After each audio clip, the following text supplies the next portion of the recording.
And an always good golfing morning, and welcome to the show. The Back Nine Boys Golf Show is brought to you each week by Mizuno Golf, Reach Beyond, by CPOMS, become a member and enjoy the Miracle Practice Facility, by Club Car, the global leader in golf utility and fun personal vehicles, by RSM, proud sponsor of the RSM Classic, giving back to our communities, and by Bridgestone Golf. Check out the new Tour B golf balls that are fit just for you. On the show today, we're going to talk with the director of instruction at the Medallion Club in Ohio. Of course, he's now in Florida, John Decker. John also is an author.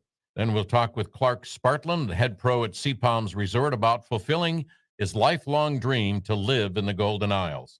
And then we'll talk with Bob Winkowitz, founder of Squares Golf. Those are the creator of the Square golf shoes. The toe is square, worn by Sir Nick Faldo and John Daly. First up on the tee this morning is author and director of instruction, John Decker. Good morning, John, and welcome to the Back Nine Boys Golf Show.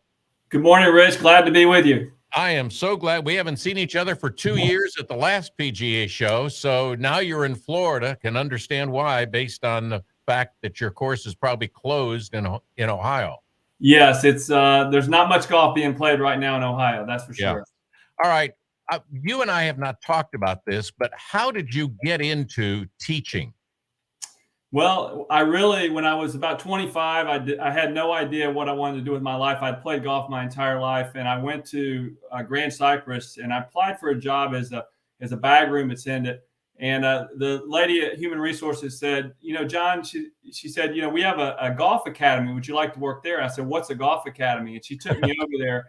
And immediately I saw all the instructors out there teaching, and I knew at that moment that's what I wanted to do with my life. And I started out picking the range, and now I'm worked up. Been director of instruction at several clubs now, but I'm director of instruction in the Medallion Club in Westerville, Ohio now. So you've gone from using range balls to real golf balls. That is correct. That is correct. Is it true? I know a lot of people talk about this, but is it true that range balls are made to not go as far? That is true. They're designed specifically, depending on which manufacturer you go with, but they're not designed to go quite as far. I mean, you would never see a tour player playing with a range ball. Oh, no. I promise you that when you hit the two, you can tell the difference. Tour players, when they're at the facilities, they go with their caddies, and they're getting whatever manufacturer they're using, whether it's Titleist or TaylorMade or Bridgestone, they're getting those balls, and that's what they're warming up with. So if I'm on the range and I hit an unbelievably, what I think is long shot, it's really a good shot. That is correct. And what I always recommend, if you're looking to get a new, you're searching for different golf balls, I think the best way to do it is indoors. Because when you're testing with drivers and when you're testing with launch monitors, if you're hitting a range ball out onto the range, you're getting data that's good. But if you want it to be perfect, if you really want to know how far your carry distance is, for example, or what ball speed you're getting the best results with your driver, then I would definitely recommend that you do it indoors to do the testing. I think that is a great suggestion. I always thought my drives and my irons were short when I tested outside. Of course, I also think my swing looks horrible, but that's beside the point. All right, so your golf season in Ohio is, I wouldn't say short, but it's not as long as it is in other areas, obviously. That is correct. Most of the facilities in Ohio and the Northeast, I'm sure as well, have indoor facilities. We currently do not. We're in the process of developing that. I do have a facility that I can go to that's a public facility that has heated bays. So a lot of my students will go over there. Like when I get a rainy day, I'm kind of like a farmer. If my job is based on the weather. And if you don't have a facility, it makes a difference. So being able to do the indoor stuff is definitely a plus. And that's something that I'm looking forward to when we get at the Medallion Club. What are some of the common errors that you see when people come to you for lessons? Well, obviously the slice is probably the most common thing that I see. The common phrases I hear is they want more distance. I don't know anyone that doesn't want more distance. But the key word I always hear people say is, I want to be more consistent. Well, the thing is, they're already consistent. They're consistently doing the wrong things every time, which is producing bad shots. The Right. key thing is to find the fix. And when you find the fix, whether it's your grip or your ball position or a combination of a lot of things, once you find those, then you start developing consistency. But consistency is not the word that the average golfer should be saying to their teaching professional, because most people are consistent. They're just consistently doing the wrong things. Well, there's a lot of things that I see in videos from teachers, including you, that, it's almost like you go back to the basics when things go wrong and you come back for either a recharge or a redo on a lesson. But it's the grip, it's the stance, and it's ball position. No doubt. I mean, when you look at Jack Nicklaus, Jack in Golf My Way, he says that at the beginning of every year of the season, he would work on the grip, he would work on his ball position and his distance from the ball, weight distribution, all those things. If you've laid off for 3, 4, 5 months in the winter, like most of us do, you're going to fall into bad habits, and those bad habits are going to come out and they're going to creep in, and all of a sudden you're going to be struggling. So I always, it's nice to get out and get a lesson early, or be taking a series of lessons if you have an indoor facility, or if you can do it outside. You want to be doing it now. You don't want to be taking lessons the week before the member guest. That's not the time to take the lessons. The lessons need to be now. So that's what I always tell my students is, let's get them done early in the season. When I get up there, my book will be full in March and April and May. And then we'll be ready for the member guest when that comes along. Yeah, but we're in a society of convenience. We want everything now. So we think that if we come in the week before the member or the member guest, that you or other teachers can fix whatever needs to be fixed and we'll be okay for the next week. But that is certainly not the case. That will not work. Yeah. That will not work. Yeah, I've seen a lot of people say that. I've also seen people come up and they've just had a lesson and then they go out and play and they play horribly. It's because they have too many thoughts going on in their head. That's right. You need to have a period when you're taking lessons, especially I recommend if you're going to do lessons, do a series. Don't do one lesson and expect everything to be better. Right. Do a series of lessons and try to spread them out. Don't do them over the whole year. Do them in like a month to 2 month period, and you will see your scores improve immediately. If you get into that kind of a program where you're working on the same things, don't focus on going out on the golf course right away. Focus on doing the lessons and then kind of work your way into playing. Yeah, but you also want your students to do what you've taught them in the lesson before they come back to the next lesson. So just going from lesson to lesson without doing anything in between is also not recommended. You have to do your homework. It goes back when you're in school. I remember the days of showing up for a test and I hadn't studied, and I usually didn't do very well. If I had prepared, I usually did pretty well. So that's you've got to put in the homework. Yeah, got it. And not 5 minutes before the next lesson. That's exactly right. All right. I saw one of your videos and I was online looking at a lot of your stuff. And you were talking about go through the ball like Gary Player. And that step through, I've tried it. It works. Absolutely. And I think a lot of people have an issue with what I call lazy hips. And they just don't get through the ball like they should with the force and that they really should in order to get what they need from the club. That's exactly right. I just did the video. It's on deckergolf.com. I have a lot of videos, but if you go into the full swing section, it's called the step through drill. And it's what Gary Player on the Champions Tour played this way. It's my favorite drill of all my drills that I do. It is my favorite because it teaches rotation, but it also teaches you to shallow out your golf swing. When your body is rotating, the club will shallow naturally. And that's what you want. If you're pulling with your arms and shoulders like this, your club is going to get steep. If you rotate, see, I'm just turning in my chair here. If I do that, my club's going to shallow. So it teaches you to create club head speed and to shallow your swing immediately. And if you go and watch the video, I kind of demonstrate it. It's a great way to practice. Yeah. John, can you teach somebody as we get older, our muscles are not as flexible as they used to be, even though we hate to admit that. But can you teach somebody as we get older to be able to take the club back farther? Or is it more important not necessarily to do that, but to get through the ball? What happens? I mean, when you get up here, getting through it is that more important than taking the club back further?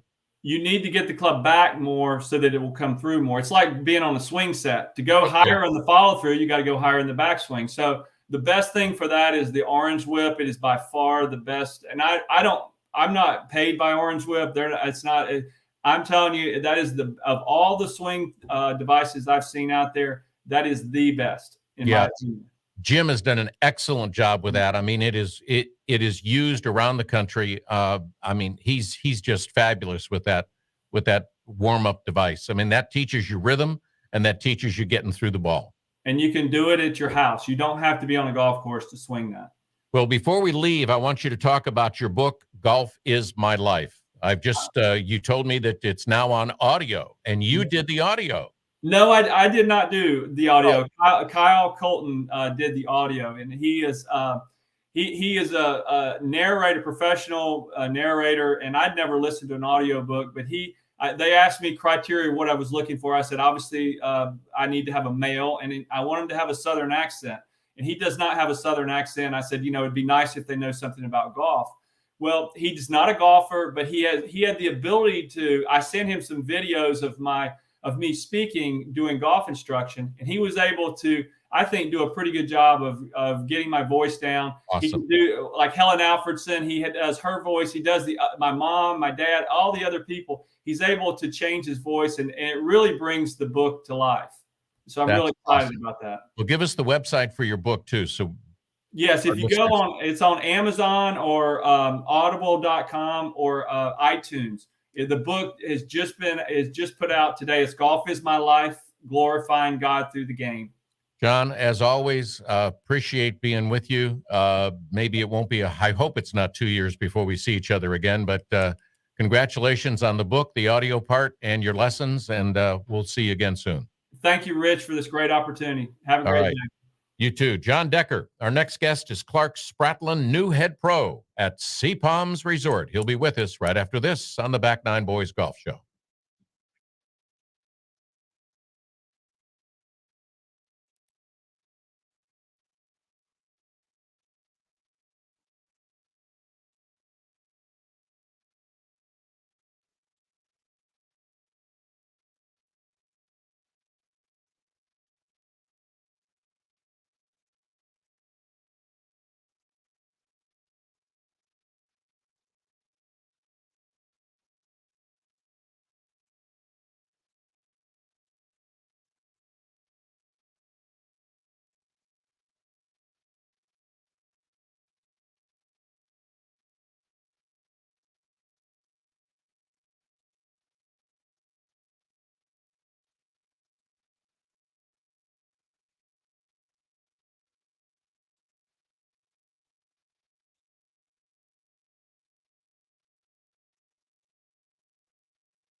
Hello, this is Harris English, PGA Tour player, and you're listening to the Back Nine Boys. And welcome back. I'm Rich Stiles. We're glad that you are with us. Our next guest is Clark Spratlin, head pro at CPOMs. Good morning, Clark. How are you? Hey, Clark, how are you? Good, Rich. How are you? I am wonderful. Hey, what a great event that y'all had yesterday for the golf teams at Coastal Georgia. I mean, it was a pretty packed group.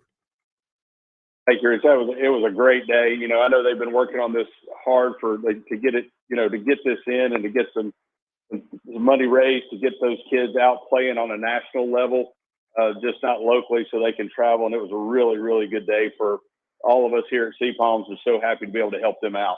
Yeah, well, I know I've got to ask you this question because Brandon told me I had to, but how great is it working for CPOMs with Will Carter and Brandon Yeomans?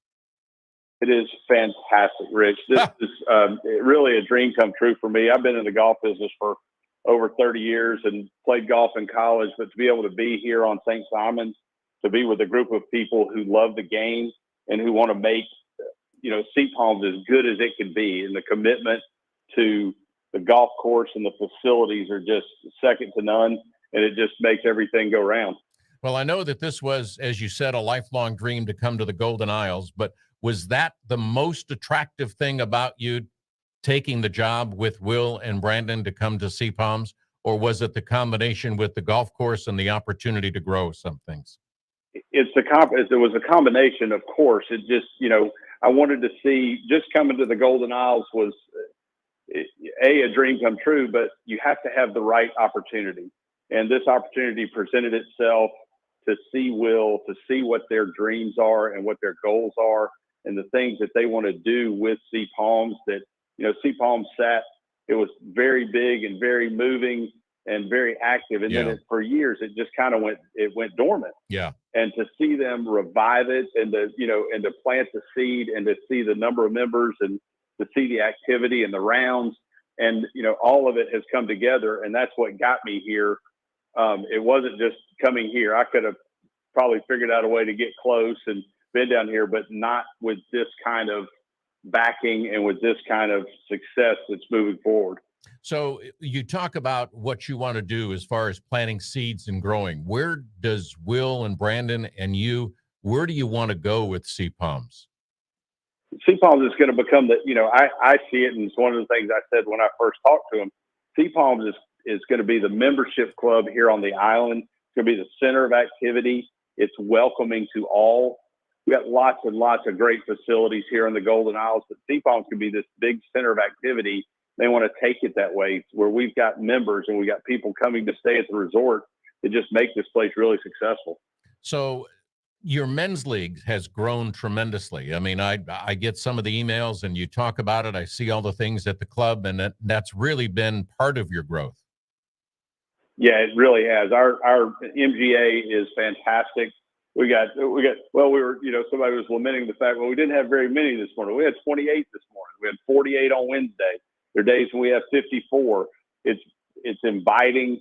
It's a lot of fun. I've got all levels of players out there. I got scratch handicap guys and 34 handicap guys. Yeah. And they're all playing and they're all having a great time. Yeah, those are good numbers. You've also been doing a lot of junior tournaments. You've also been doing some qualifying tournaments, and that's been exciting for CPOMs. Yeah, I think it's really exposed CPOMs to a bigger field of people, having the Southeastern Junior Tour, having the Hurricane Junior Tour, having, there was the E-Pro Tour last winter. It's having those events that exposes CPOMs to the rest of the world, not just to Southeast Georgia.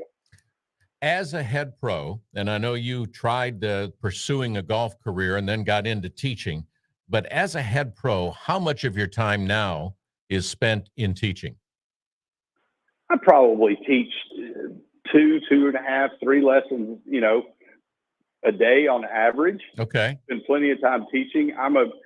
One of the funny comments we made along the way when I got into this business was I enjoy a lot of the things, not just teaching. I enjoy the interaction with the members. Sure. When they're here and they're on property, I enjoy the aspects of the golf shop of making people want to wear the things that we have and carry the logo with them, fitting clubs. I enjoyed the opportunity to be a full service golf pro, not just a teacher and not just a player. All right. And so when you go out and you work with some of your members or some of the people that you're teaching, one of the, we are in a convenient society. I just talked about that with another guest, and we want it quick. We want it now. We want to take a lesson, go out on the course and see the results, but it doesn't happen that way. No, it does not. And one of my focuses with teaching is that I want to give a student 2 or 3 things to work on that will improve what they're doing, and give them, and I implore them. I said, take, 2 or 3 practice sessions. Let's see if it's going to take. Let's see if it's going to make you happier. My goal as a teacher is to make your golf experience, for you to enjoy yourself more on the golf course, not just hitting shots on the range. And when you go ahead. I just wanted to get out there and have more fun on the golf course, because that's what it's about. Right.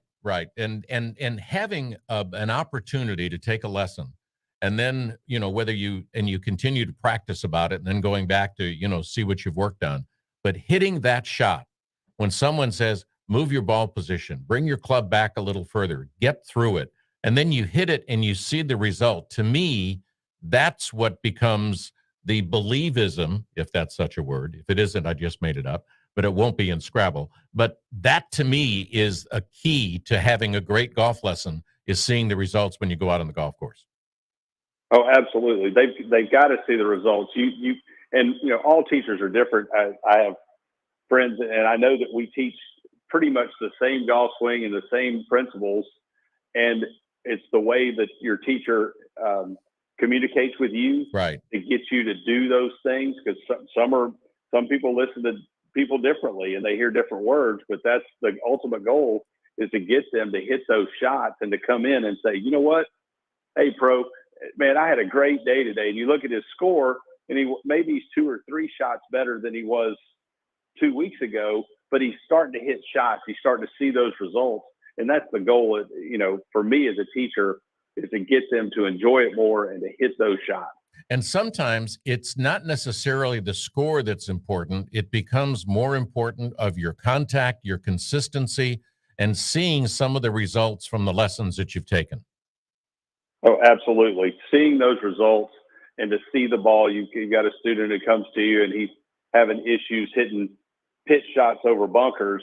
And for him to be able to stay, or her to be able to stand over a bunker and not think about that bunker, but to think about the shot, right, is, that's the ultimate goal, and that's what makes them happy. Yeah. All right. So when you talk to your students, your members, do you ever put in there any information about course management? Like, here's how to avoid sevens. Here's how to avoid double bogeys. I do. One of the things that I try and do, and when I'll do a series of lessons with a person, is we include time on the golf course. Okay. 1 great. hole, 2 holes, 3 holes. Tell me what you're thinking. Let's get those big numbers out of the way, because, if it's a bogey, 1 birdie solves it. If it's a triple, and we're running out of holes. Yeah, exactly. Yeah. The big numbers. I have a guy that I used to play with up in North Carolina. He would get a double bogey, and the first thing he would say before he tees off on the next hole is, well, I get a double bogey, it's followed by a double bogey. And I said, if you keep saying that, it's always going to happen. It's always going to happen. One of my biggest sort of pet peeves is we go to number 3 here at Sea Palms, and it's a medium length par 3 over the lake, and I got people teeing up. I got my water ball. Guess where that ball's going?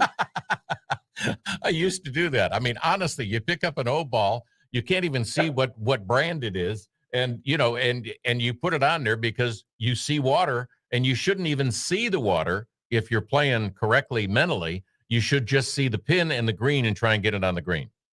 And that's what I try to implore them to do, is to find your target and focus on that, and let's not worry about what's in between you and there. Yeah, one of the things that I found is verbally, that's not verbally, but in my head, I say, okay, I'm aiming to that tree or that sand trap. I know I can't reach it, but that's my target. And then if I verbalize it to maybe the people I'm playing with, it just seems to take better. It absolutely does. And you're seeing, I laugh sometimes because you talk about the announcers on TV and all of the tour events talk about, well, his visualization was good, and that's what it is. Yeah. You've got to visualize it, and however you express it, it gets you to, to execute that shot, do it. Yeah, you got it. Hey, Clark, I can't thank you enough for taking time. Great event yesterday for Coastal Georgia. I mean, it was a ball. I had a great time with Trey, John, and the judge, one-of-a-kind gentleman. He was just great, but it was just a great event. Well, I appreciate it, and I appreciate you being here and having me on, and we look forward to seeing all you guys out here at CPOM more often. All right, Clark, thanks. Have a blessed day. Thanks, Rich. You too. Okay, up next is the man who has changed the design of golf shoes, and you might say he's square, but he's up next. We're going to talk with Bob from Squares Golf right after this on the Back Nine Boys Golf Show.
Hi, this is John O'Hurley, Jay Peterman, and you are listening to the Back Nine Boys Golf Show. And I am Rich Stiles. Thanks for being with us. Let me ask you a question. Would you try a pair of golf shoes if they said it would improve your game, improve your opportunity to hit a good shot, and it had a square toe? Of course you would. Our guest is Bob Makowitz of Squares Golf. Good morning, Bob. How are you? Good morning, Rich. Good to see you again. How's things? Good to see you. Good. Great PGA show. How did you do, and what was the reception to all the new styles and all the other things that you had? It was a great show for us. You know, I always love the demo day where people from the industry can come and try the product. And we had Body Track, which is a pressure mapping system, and we had Earnest Sports monitors. So we can put people on this pressure map and also put them on swing speed monitors. And we can prove to them that simply by changing your shoes, you can get better accuracy and better distance. And that is something that a lot of people, when they hear it, they still don't believe it, which you say, get a pair of shoes and you'll see it. Yeah. You know, it's interesting, Rich. I think we've had this conversation before, is that, look, golf footwear hasn't kept pace with innovation in golf clubs and golf balls. I don't think there's been anything added to a golf shoe since the cleat was added back in 1890 that can actually help a player play better golf.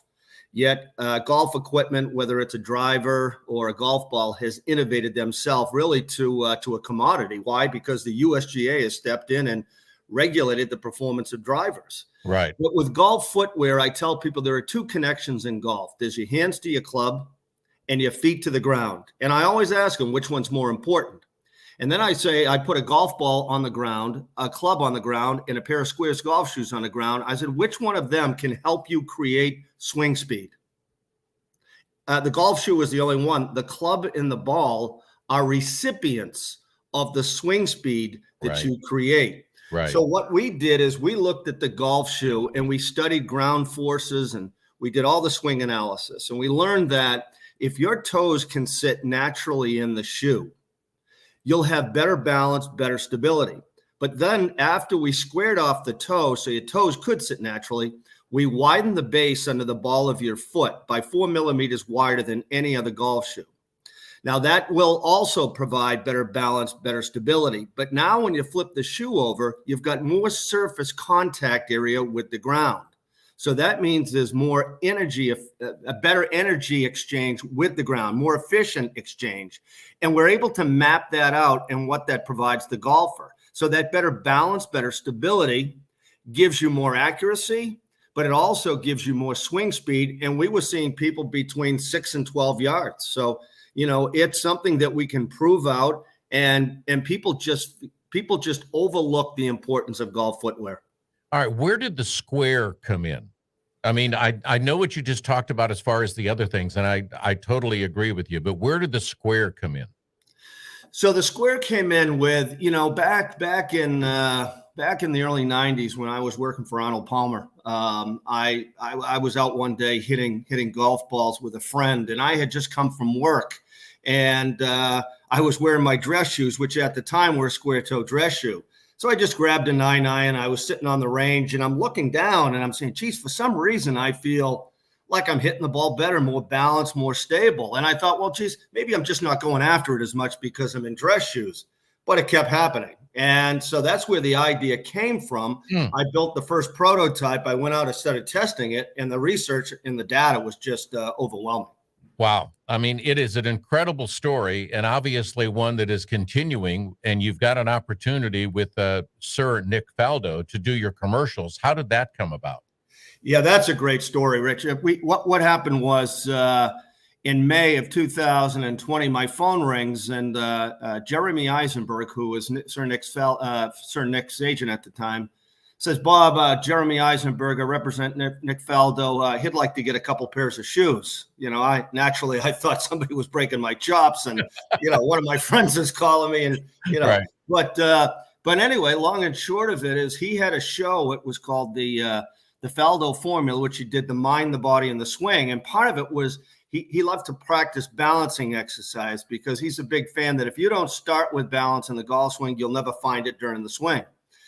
So he worked on this for years and years. And so he just Googled, balanced, stable golf shoes. And thank God for search engine optimization, because, he found squares. So we sent him a couple of pairs. And about 3 weeks later, I set up a Zoom call with him. We get on the phone and he says, Bob, tell me the story about how you came up with this. He leaned back in the chair and he says, I would have never believed it. He said, in a million years, I would have never believed it, but these are the best golf shoes I've ever worn, and I can't believe how stable they are. And he says, how do I get involved? Wow. That was it. Yeah. And then we got John Daly. We've got some iconic instructors like Jim McLean, Rick Smith, Nick Bradley. We've got tour players. We've got LPGA, Symetra tour players wearing them. This is the new place to look for speed and for more accuracy, is a good shoe, because these lightweight sneaker-like shoes, I tell people all the time that if you could take a golf shoe and hold it by a heel and hold it by the toe and twist it, get rid of it, throw it away. It cannot facilitate the golf swing. Yeah, and you demonstrated that to me down at the PGA show. And there was a time where golf shoes were trying to go from playing golf to walking off the golf course, continuing to wear them, but they weren't made necessarily to improve your game or for the stability that you need for your golf swing. Yeah, we've done a lot of research in this area. And it's interesting. If I was to hand you a lightweight sneaker shoe and then hand you squares, and I say, which one would cause you more fatigue on the golf course? Your mind would say, geez, the lightweight sneaker-like shoe would cause me less fatigue. But that's not the case, because what happens in those lightweight shoes is your foot moves back and forth, left and right. But the other thing that happens that we saw, that when you're on a side hill or any uneven lie, which is 99% of the golf course. Yeah, right. When you're on an uneven lie, your body tells you that you are not balanced. So what you want to do is you're angling your toes down. It's like if I was going to push you and you tried to lock yourself in, you'd squeeze your feet to the ground. Sure. Well, we both know that the worst thing you could do in the golf swing is take your toes and angle them down. In fact, if you watch Faldo before he hits a ball, he has an upward inflection of his toes. He lifts his toes up just to make sure the balance and the weight distribution is fine.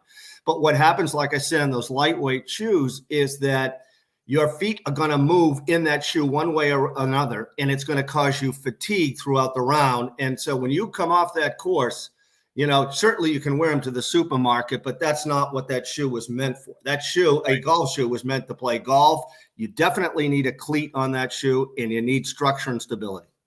I couldn't agree more. Now, you told us the story about Sir Nick. What about Sir John Daly? How did you get with him? Rich, I got to tell you what, I haven't met a better guy out there. He is one of the best people you will ever meet. I can't say enough. Down to earth. Down to earth. He really is. And the fun thing about John is if you're talking to him, unlike a lot of these other tour level iconic players, is that you get his full attention. He looks you in the eye. He's not looking for somebody else to look over and say, hey, that's John Daly. Right. He's such a good guy. Well, how I met them was we were looking to support our veterans in charities because we launched a shoe called America's Soul, and we did one Country Soul. And we wanted to donate a per pair to a charity. And I was looking around, and a friend of mine, Bill Cuevas, who I know you know, introduced me to the Heart of a Lion charity, which is John's charity in Major Ed. And so I started with Major Ed, and he says, why don't you send John a pair of shoes, see what he thinks?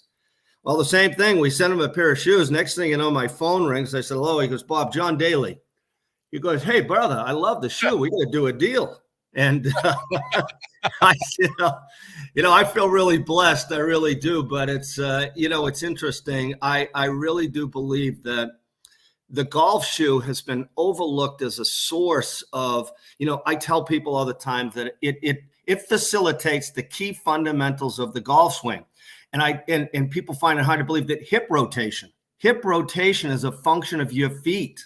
I can give everybody an exercise to prove that you can get better hip rotation based upon your weight distribution in your feet in a good golf shoe. All right. Can you give it to us today? Sure. So if everybody is listening, is if you were to stand up and pretend like you're going to hit a golf ball and place all the weight you possibly can on your trail big toe. So that's all your weight you can on your trail big toe, and then try to turn your right hip back. You can't really do it. But then you put all the weight you can on the inside of your right heel, and you try to turn your hip back. You can do it beautifully. So it tells you that weight distribution. Now, in a lot of golf shoes, at a neutral position, they'll force you to the forward of the shoe, which means up towards your toes. Again, that's not a good thing. Right. So when we looked at the design, we looked at all of that. We looked at hip rotation. We looked at the neutral position. We looked at balance, stability. We looked at cleat placement. I talk to people about cleats, and people say, I like to wear those lightweight, cleats without cleats with the nubs. Right. And I said, did you ever hear the story about Ben Hogan put an extra cleat in the ball of his right foot? And he did that. He got the Maxwell Shoe Company out of the UK to put an extra cleat in the ball of his right foot, his trail foot, and nobody knew about it for about 3 years. Now, that guy didn't get too many things wrong in the golf swing. And, and the reason he did it, because he understood ground connection. If you don't appreciate ground connection and cleats, sit on a swivel chair, pick your feet up, and try to hit a golf ball. You just can't do it. So, it will tell you that you need a cleated product. You need something with good balance and stability and good structure. And that's what we did, Rich. We ripped apart the shoe. I had 3 top designers work on this for 3 years, testing it. We put them on swing speed monitors, on pressure mapping, and it's, as I tell the story, it usually makes a lot of sense to people because, again, you've got 2 connections in golf, your hands to the club and your feet to the ground. Yeah. Excellent point. Love the stories. I want to hear more about John Daly, but we got to take one more break. Sure. We'll be back with Square's Golf Shoes and Bob right after this on the Back Nine Boys Golf Show.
This is Keith Mitchell on the PGA Tour. You're listening to the Back Nine Boys Golf Show.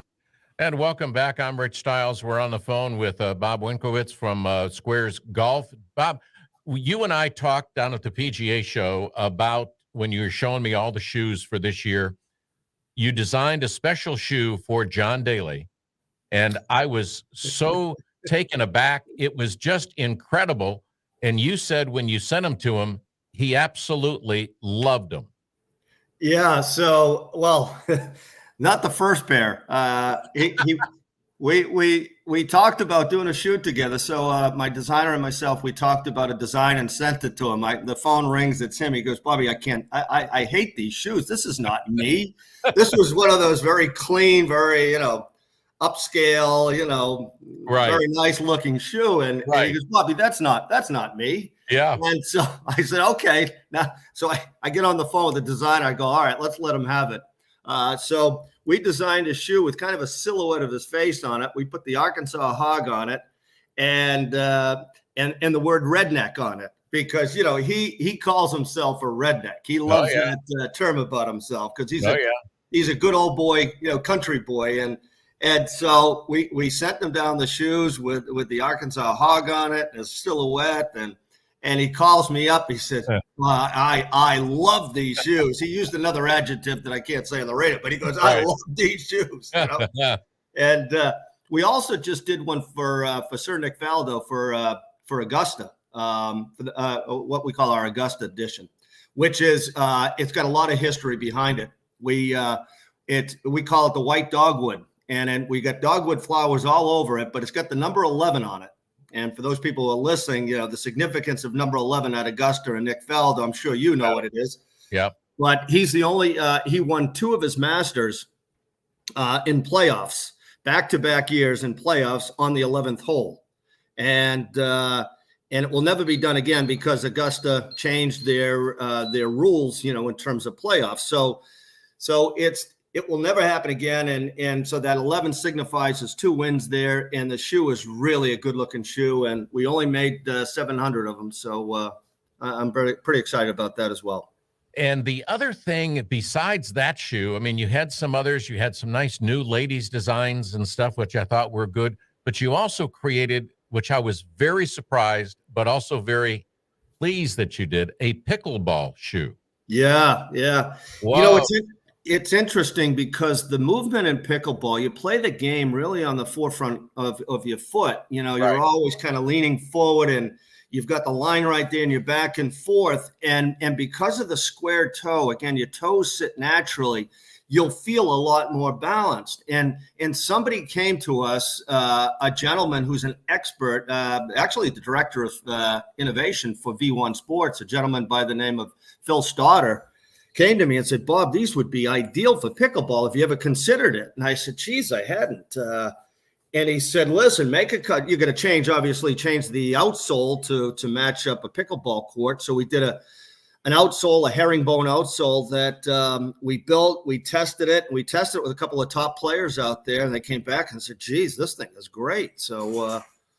So yeah, we're very happy about it, and there's some natural tie-ins between golf, as you know, golf and pickleball. So and a lot of the instructors out there, like Jim McLean, Rick Smith, they're out on the tee box all day, and so they like to wear a golf shoe or a teaching shoe. So this shoe is going to masquerade as a teaching shoe for all of the instructors we have wearing squares. And the reason for that is because they're out there all day long, and sometimes they're on hard ground, maybe hard mats, and they don't want to wear cleats. They just want something that. So again, we're pretty excited about that as well. Yeah, and give us the website so our listeners, who I'm sure are all familiar with Squares golf shoes, but they can go to it. Yeah, it's squares.com, and that's SQAIRZ, squares.com. And on there, they're going to see all the new stuff that you've done. I was really impressed with all of the new designs that you had. What's in the future, Bob, for Squares Golf? What are you looking at?